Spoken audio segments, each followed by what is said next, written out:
Hello दोस्तों। तो कैसे हैं आप सब। मैं आपका अपना मानव सर अपने और आपके YouTube चैनल स्मार्ट पढ़ाई विद मानव सर पर तहे दिल से हार्दिक स्वागत करता हूं। आज से मैं आप सभी मित्रों के साथ YouTube पर एक सफ़र शुरू करने जा रहा हूं, जिस पर आगे बढ़ने के लिए मुझे आप सभी का प्यार और साथ चाहिए। धन्यवाद। तो चलिए दोस्तों, अपना सफ़र शुरू करते हैं गणित की एक बड़ी महत्वपूर्ण ट्रिक के साथ। आइए। तो चलिए दोस्तों, मैं आपको अब गणित की एक ट्रिक बताऊंगा। ठीक है, देखिए, how to find cube root within 2 to 3 seconds, यानी 2 से 3 सेकंड में कैसे घनमूल ज्ञात करें, यानी कैलकुलेटर से भी फास्ट। आइए, इसके लिए आपको एक छोटा सा काम करना होगा। बस आपको 1 से लेकर के 10 तक के सारे क्यूब्स याद करने होंगे। अरे अरे अरे, ये गोला क्या है? ये तो मैंने बताया ही नहीं आपको। हाँ, इसे पढ़ाने से पहले मैं ये बता देना चाहता हूँ कि ये जो ट्रिक मैं आपको बताऊंगा, ये सिर्फ और सिर्फ परफेक्ट क्यूब में लगेंगी। अब आप पूछोगे कि सर परफेक्ट क्यूब क्या होता है? तो मेरे प्यारे बच्चों, परफेक्ट क्यूब का मतलब होता है एक ऐसी संख्या जिसका क्यूब एक पूरी डिजिट में आए, एक पूरी संख्या में आए। ठीक है, चलिए, 1 से लेकर के 10 तक के क्यूब सभी के याद जरूर होंगे, है ना? चलिए, मैं फिर भी एक बार आपको बता देता हूँ। 1 का क्यूब 1, 2 का क्यूब 8, 3 का क्यूब 27, 4 का 64, 5 का 125, 6 का 216, 7 का 343, 8 का क्यूब 512, 9 का क्यूब 729 और 10 का क्यूब 1000 होता है। आइए, अभी एक कोई भी बड़ी सी संख्या ले ली मैं 6 सवाल आपको, 6 एग्जाम्पल आपको इसके बनाऊंगा। ठीक है, अभी कोई भी मैंने परफेक्ट क्यूब लिख लिया, कैसे हम इसका घनमूल ज्ञात करेंगे? अच्छा, घनमूल का मतलब होता है किसी भी संख्या के 3 एक जैसे टुकड़े कर देना। आइए हम करेंगे। अब देखो जरा, 3 एक जैसे टुकड़े करना, तो ट्रिक कहती है कि 3 संख्याओं के नीचे एक लाइन खींच दो। इसे अंडरलाइन आप लोग बोलते हो। हमेशा ये संख्या कितनी भी हो, आपको केवल 3 संख्याओं के नीचे ही अंडरलाइन खींचना है। इसके बाद आपको क्या करना है, ये जो आखिरी वाला डिजिट है 8, ये देखना है कि किसका क्यूब करते हैं कि पीछे 8 आता है। तो बहुत सिंपल सी बात है, अगर 2 का क्यूब करोगे तो ही 8 आएगा, वरना किसी के भी पीछे क्यूब करने पे 8 नहीं आता। चलिए, तो इन तीनों की जगह तो यहाँ पे हम पुट कर देंगे जिसके क्यूब के पीछे 8 आ रहा है, यानी 2। तो हम यहाँ पर क्या पुट कर देंगे? 2, यानी इस सवाल के आंसर की जो यूनिट डिजिट है, जो लास्ट का अंक है, वो 2 होने वाला है।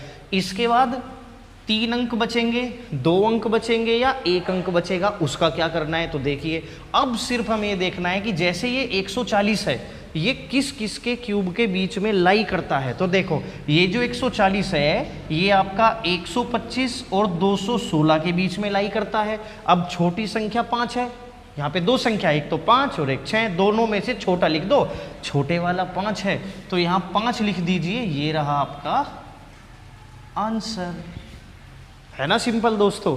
आइए, अब मैं आपको सवाल नंबर 2 बताऊंगा। चलिए, फिर से हमें क्या करना है, 3 अंकों के नीचे, 3 संख्याओं के नीचे एक डंडा खींचना है, अंडरलाइन करना है। अब देखो, इसके पीछे 9 है। अब हम देखेंगे किस संख्या का क्यूब करने पे यूनिट डिजिट 9 आ जाता है। तो देखो, अगर हम 9 का क्यूब करेंगे बच्चों, तो ही यूनिट डिजिट 9 आएगा, अदरवाइज किसी का क्यूब करने पे यूनिट डिजिट 9 आता ही नहीं है। तो इन तीनों की जगह तो हम क्या लिख देंगे? 9 लिख देंगे। ठीक है, चलिए, अब यहाँ पे फिर से 3 अंक बचे, 3 2 8, यानी 328 बचा।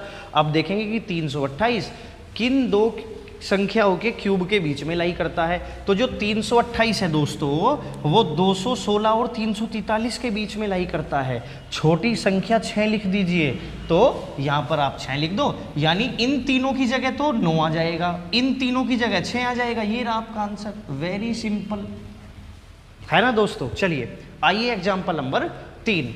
अभी फिर से 3 अंकों के नीचे डंडा खींचना है। ठीक है, अभी यहाँ पे पीछे 4 आ रहा है। 4 किसके पीछे आता है? 4 का क्यूब करोगे 64, तो ही पीछे 4 आता है। देख लो, 4 के क्यूब के पीछे 4 आता है, तो इस सवाल के उत्तर के पीछे भी क्या आएगा? 4 ही आएगा। अब कितने अंक बचे? 3 अंक बचे, 157 बचा। अब 157 किन दो संख्याओं के बीच में लाई करता है, आइए देखते हैं। अब जो हमारा 157 यानी 157 है वो 5 और 6 के क्यूब के बीच में लाई करता है। तो यहाँ पर छोटी संख्या 5 लिख दीजिए, ये रहा आपका आंसर। हाँ तो बच्चों अब क्वेश्चन नंबर 4, 5 और 6 आप लोग खुद करेंगे और मन ही मन में करेंगे, ठीक है। और जल्दी से कमेंट बॉक्स में चौथे का, 5वें का और 6ठे का आंसर जल्दी टाइप करिए, मैं इंतजार कर रहा हूँ। जल्दी से करिए, 10 सेकंड आप लोगों के पास है, फिर मैं इन तीनों के आंसर बताऊंगा। आप चेक करिए आपको समझ में आया या नहीं आया। जल्दी करिए, जल्दी करिए, जल्दी जल्दी जल्दी करिए, जल्दी करिए। अरे पेन कॉपी से करो भाई, अगर नहीं हो रहा तो कर लो, कोई दिक्कत नहीं है। चलिए आइए, बस बस बस 2 सेकंड 2 सेकंड 2 सेकंड 6 सेकंड के सवाल सारे हैं बच्चों ये। आओ तो जरा देखो, 3 अंकों के नीचे अंडरलाइन करो, पीछे 5 है, 5 किसके पीछे आता है, 5 के पीछे आता है। बचा कितना, 614। 614 किस किस के बीच में लाई करेगा आपका, 8 के और 9 के। छोटी संख्या 8 लिख दो, आगे आंसर फटाफट करेंगे जल्दी।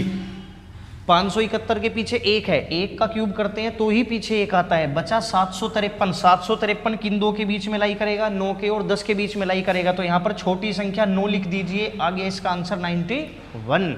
आइए इसके पीछे 7 किसके पीछे आता है, 3 का क्यूब 27, तब 7 आता है। अब बचा कितना, 389। 389 किन दो के बीच में लाई करेगा, 7 और 8 के, 7 और 8 के बीच में लाई करेगा। छोटी संख्या होती है 7। 73 सवाल का करेक्ट आंसर है बच्चों।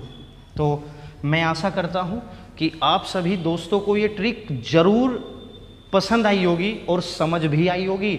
अच्छा, ऐसे सवाल आपकी परीक्षाओं में डायरेक्ट नहीं पूछे जाते, लेकिन बड़े बड़े सवाल करते समय आपको कभी भी घनमूल ज्ञात करना पड़ेगा, ठीक है।